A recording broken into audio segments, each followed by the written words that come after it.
Bismillahirrahmanirrahim. Alhamdulillah. Salatu wassalam ala Rasulillah Sayyidina Muhammad ibn Abdullah sallallahu alaihi wasallam wa ala alihi wa sahbihi wa man tabi'ahu wa mawalah.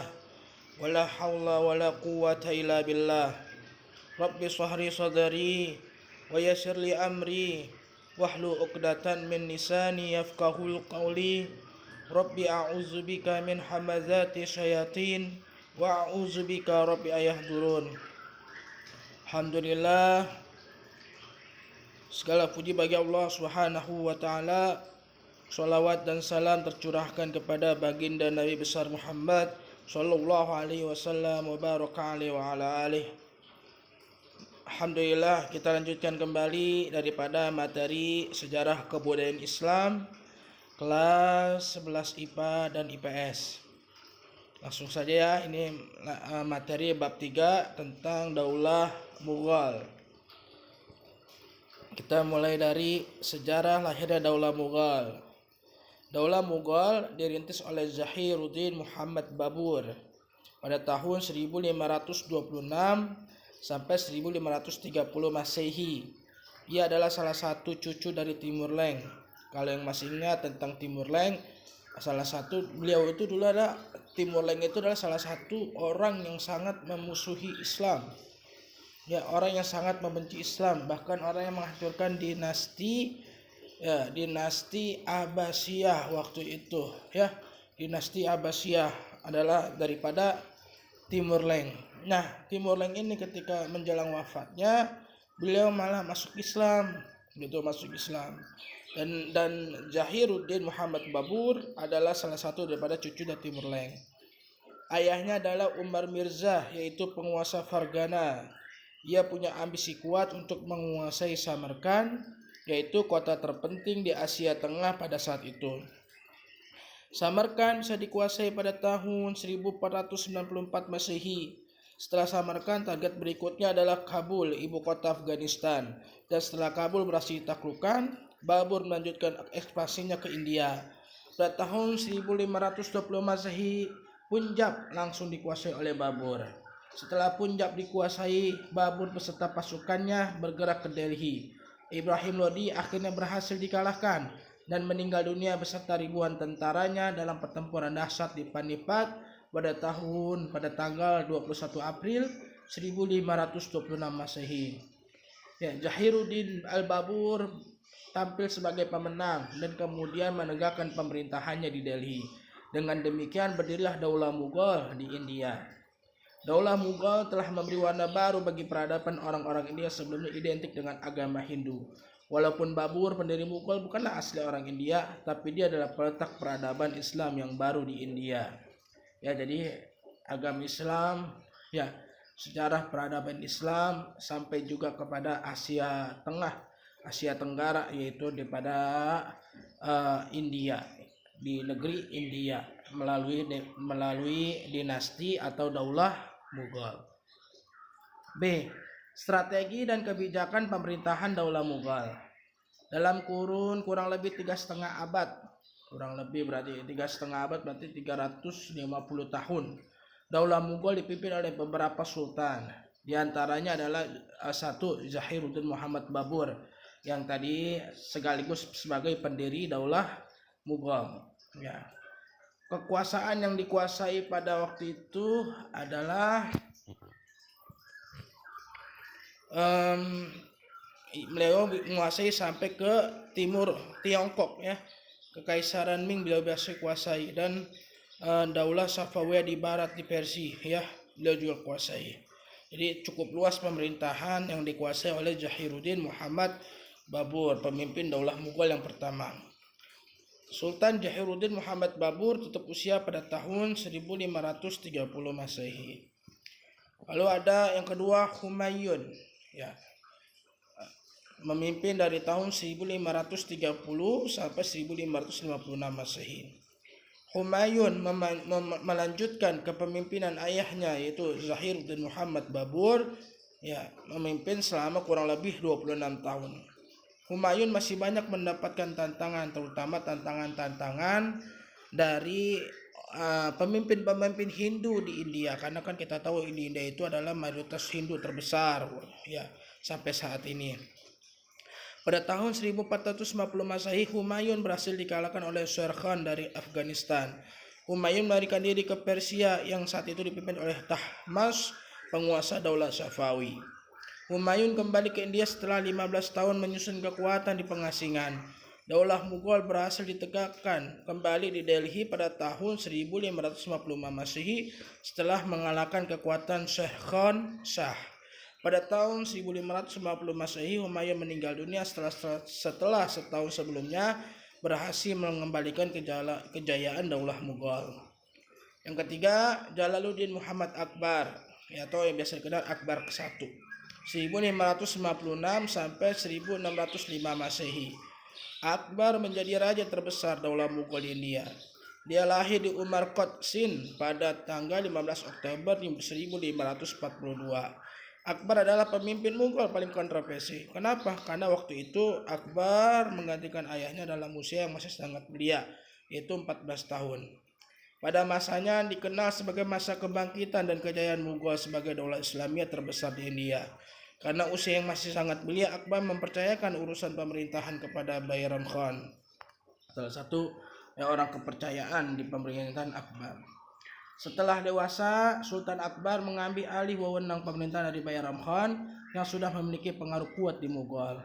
Wilayah kekuasaan Mughal sangat luas, meliputi Chundar, Gand, Chittor, Rantobah, Kalinjar, Gujarat, Surat, Bihar, Bengal, Kashmir, Orissa, Deccan, Gawilghat, Narhala, Ahmadnagar, dan Asirgah. Semua wilayah itu dapat dikendalikan dalam suatu pemerintahan yang disebut pemerintahan militeristik. Kebijakan Akbar mempersatukan berbagai etnis untuk membangun daulahnya membuahkan peradaban yang lebih maju di India. Sultan Akbar I meninggal dunia di Agra pada tahun 16 Oktober tahun 1605 Masehi. Di sini ya ada sultan-sultan ya. Selanjutnya ada sultan. Setelah Akbar I ada Sultan Nuruddin Muhammad Salim atau Jahangir, sampai nanti ke Sultan yang ke-9 Bahadur Shah. Ya, ini sultan-sultan yang memang nantinya pengaruhnya tidak begitu banyak di 3 sultan yang pertama. Dan terakhir di situ ada Bahadur Shah 1837 sampai 1558 Masehi, pengganti Akbar II ya, yang menentang isi perjanjian yang telah disepakati oleh ayahnya. Hal ini menimbulkan konflik antara Bahadur Shah dengan pihak Inggris, sehingga raja terakhir yaitu Sultan Bahadur Shah harus diusir dari istana pada tahun 1885 Masehi. Dengan demikian berakhirlah kekuasaan kerajaan Islam Mughal di India. Sejak saat itu umat Islam dihadapkan pada perjuangan untuk mempertahankan eksistensinya di bawah kekuasaan Inggris dan di tengah mayoritas umat Hindu di Hindia. C. Kemajuan peradaban Islam pada Daulah Mughal. 1. Bidang politik dan administrasi pemerintahan. Ya, hampir semua pejabat pemerintahan terdiri dari kaum militer. Ya, pemerintahan daerah dipegang oleh seorang Sifah Salar. Ya, nama terkenalnya itu disebut Sifah Salar atau kepala komandan. Sedang sub-sub distriknya dipegang oleh Fauzdar atau komandan. Jabatan-jabatan sipil juga diberi jenjang kepangkatan yang bercorak kemiliteran. Pejabat-pejabat pada masa itu diharuskan mengikuti latihan kemiliteran. Ya, Sultan Akbar menerapkan politik toleransi sulahul atau yang disebut dalam bahasa Inggris universal. Dengan politik ini semua rakyat India dipandang sama. Mereka tidak dibedakan karena perbedaan etnis dan agama. Politik ini dinilai sebagai model toleransi yang pernah dipraktikkan oleh penguasa Islam. 2. Dalam bidang ekonomi, ya, terbentuknya sistem pemberian pinjaman bagi usaha pertanian. Adanya sistem pemerintahan lokal yang digunakan untuk mengumpulkan hasil pertanian dan melindungi petani. Setiap perkampungan petani dikepali oleh seorang pejabat lokal yang dinamakan Muqaddam atau Patel. Pada masa Sultan Akbar, konsesi perdagangan diberikan kepada The British East India Company atau EIC, yaitu perusahaan Inggris India Timur, untuk menjalankan usaha perdagangan di India sejak tahun 1600 Masehi. Mereka mengekspor katun dan busa sutra India, bahan baku sutra, sandawa, nila, dan rempah dan hasil, dan mengimpor perak dan jenis logam lainnya dalam jumlah yang sangat besar. Di dalam bidang agama, Pada masa Sultan Akbar, perkembangan agama Islam di kerajaan Mughal mencapai suatu fase yang menarik, di mana pada masa itu Akbar memproklamasikan sebuah cara baru dalam beragama, itu dengan konsep din ilahi. Pada awalnya konsep ini mendapat kritik dari berbagai lapisan umat Islam. Bahkan Akbar dituduh membuat agama baru pada prakteknya. Padahal sebenarnya din ilahi bukan sebuah ajaran tentang agama Islam. Namun konsepsi itu merupakan upaya mempersatukan umat-umat beragama di India. Yang keempat, kemajuannya di bidang seni dan budaya. Daulah Mughal termasuk sukses dalam bidang arsitektur. Ya, kita bisa lihat di situ ada Taj Mahal di Agra yang merupakan puncak karya arsitektur pada masanya. Diikuti oleh Istana Fatehpur Sikri peninggalan Akbar dan Masjid Raya Delhi di Lahore. Taman-taman kreasi Mughal menunjukkan gaya campuran yang harmonis antara Asia Tengah, Persia, Timur Tengah, dan lokal. Di kota Delhi lama, lokasi bekas pusat kerajaan Mughal, terdapat ada Menara Qutub Minar, ada Masjid Jami Quwwatul Islam, ada makam Iltutmish, ada benteng Ali Darwaza, ada Masjid Khirki, ada juga makam Nasiruddin Humayun, ya Raja Mughal yang kedua. Lalu di kota Hyderabad terdapat 4 menara benteng Charminar, dan di kota Jaunpur berdiri tegak Masjid Jami Atala. Yang terakhir adalah kemunduran peradaban Islam pada masa Daulah Mughal di India. Kemunduran Daulah Mughal disebabkan karena faktor-faktor sebagai berikut. 1, terjadinya stagnasi dalam pembinaan kekuatan militer, ya. Nggak ada perkembangan atau inovasi-inovasi yang akhirnya menyebabkan kekuatan militernya udah merasa cukup puas tuh, stuck di situ tuh, nggak ada perkembangan lebih lanjut tentang militer. Kedua, kemerosotan moral dan hidup mewah di lingkungan istana yang mengakibatkan pemborosan dalam keuangan. Ya, yang kita tahu ya beginilah, kalau memang ketika pemimpin sudah mulai daripada ya hubud dunia atau cinta dunia, ya makanya seperti itu. Ketiga, pendekatan yang dilakukan oleh Aurangzeb terlalu kasar terhadap toleransi umat beragama, sehingga konflik antar umat beragama sangat sulit diatasi oleh sultan-sultan sesudahnya. Ya. Keempat, semua generasi penerus Daulah Mughal pada periode terakhir adalah orang-orang yang lemah dalam kepemimpinan. Jadi benar-benar nggak menguasai ya strategi atau menguasai dalam hal-hal kepemimpinan seperti sultan-sultan sebelumnya. Makanya tadi Ustadz bilang ya, yang Ustadz jabarkan hanya 3 sultan, yang setelahnya adalah sultan-sultan yang memang agak lemah dalam urusan kepemimpinan, dan itu yang menyebabkan salah satu kemunduran Daulah Mughal di India. Oke, semoga bermanfaat daripada penjelasan materi Daulah Mughal di India.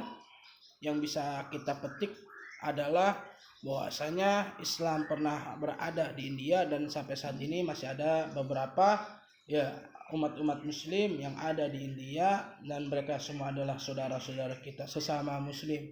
Dan kalau kita ingin melihat bagaimana bagusnya, bagaimana luar biasanya umat muslim di India, kita lihat dari segi arsitekturnya, ya ada Taj Mahal di situ. Ya, ada Taj Mahal yang adalah salah satu arsitektur buatan asli ya umat muslim pimpinan Daulah Mughal di India.